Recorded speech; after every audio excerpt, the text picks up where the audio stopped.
And the man who'll be pleased to see the Golden Slipper form holding up early doors is Chris Waller. Chris, always great to have you along. Let's start with that Golden Slipper form and your top seed in the size, the first of our Grade 1 races in Wadton. How's he come through the Slipper? He's come through it really well. So down here in Australia, the Golden Slipper's the big race, and it is their grand final. So to have them racing again 2 weeks after your grand final is not easy, but he seems the right colt to be able to handle that type of pressure. As we say, he's eaten up well, he's nice and loose in his action, and his work when he had a gallop Monday morning was very sharp. And yeah, Ryan Moore rides, so everyone around the world, in particular America, knows Ryan. Good pickup rider, with James McDonald being at Dubai. Yes, exactly. And the step up to the 7 furlongs looks like it might suit him. Yeah, he relaxed really well over the 1,200 metres last start, 6 furlongs. So his racing style is just get back, find cover and finish off strong. So we've drawn barrier 9. That's the only concern. Just got to get some cover from barrier 9. We'll go through a few of the other races. The Doncaster's a race that I know has a special place in your heart, having been your first Group 1 winner. It's a lot of years ago now, isn't it? About 17 years ago? Yeah, had a lot more here then. But yeah, that was a triple honour. And yeah, it's an amazing race. Being a handicap, people in America are probably not really familiar with our Group 1 racing. We have a few Group 1 races where they are handicapped, so the best horse carries the most weight, and it's a matter of picking the horse that can run well without too much weight, but at the same time needs to be good enough to be able to win it. Exactly, and it certainly evens the field up and makes great betting opportunities. I want to ask you about the 2 mares that you long have purchased.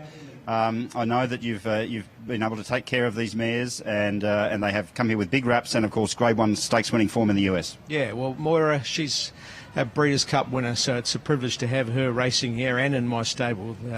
They've done a fantastic job with it throughout her career. She was our #1 seed until the barrier draws came out. We think she's very well weighted in the race.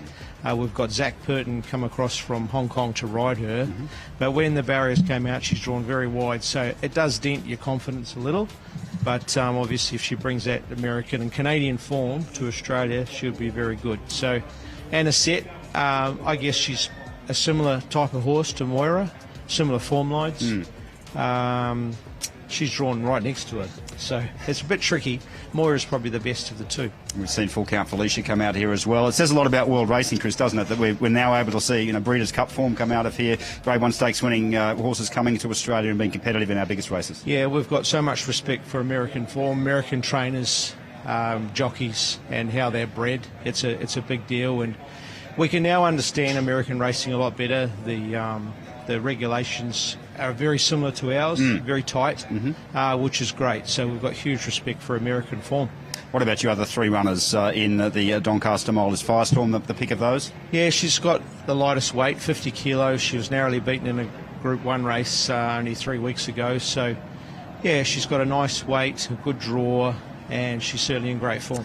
Aliana looks a great chance of breaking I wouldn't say it's a hoodoo, but it's a long time since a filly has won a derby, as we call it in the States. But she looks to have every possible chance in the lead-up races against the boys. Yeah, we could have run her in the Oaks next week. A few people have said why.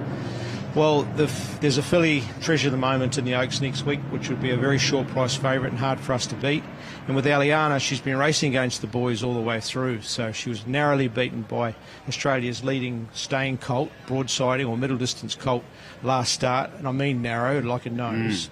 And the start before that, she raced against the boys too. So it's not unusual for her to be racing against the boys, and subsequently she's the favourite with Damien Lane aboard. A number of other good chances throughout the day. Can you give our audience 1 or 2 that you think will run well today?